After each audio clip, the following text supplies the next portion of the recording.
স্থানীয় সময় বৃহস্পতিবার আবারও বন্দি বিনিময় করেছে রাশিয়া ও ইউক্রেন। মস্কো ও কিয়েভ জানায় দুই পক্ষের সৈন্যরা নিজ নিজ দেশে ফিরেছেন।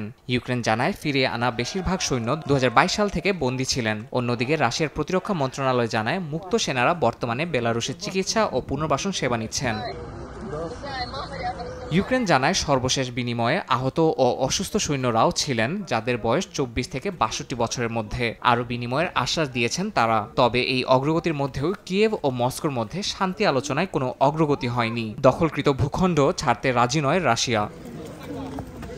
বন্দি বিনিময়ের মধ্যেই ইউক্রেনের খেরসনে রুশ বিমান হামলায় হতাহত হয়েছেন কয়েকজন। এছাড়া দোনেৎস্কে দুটি গ্রাম দখল করেছে রাশিয়া। এই অঞ্চল ঘিরেই ডিনিপ্রোপেট্রোভস্কে প্রবেশের চেষ্টা চালাচ্ছে মস্কো।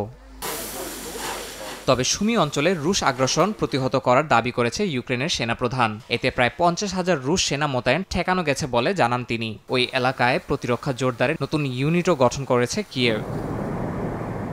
উভয় পক্ষই চালিয়ে যাচ্ছে ড্রোন ও ক্ষেপণাস্ত্র হামলা। রাশিয়া জানায় এক রাতে ইউক্রেনের 50টি ড্রোন গুলি করে ভূপাতিত করা হয়েছে। অন্যদিকে ইউক্রেন জানায় রাশিয়া 41টি শাহেদ ড্রোন ছুড়েছে, যাতে কয়েকজন আহত হন।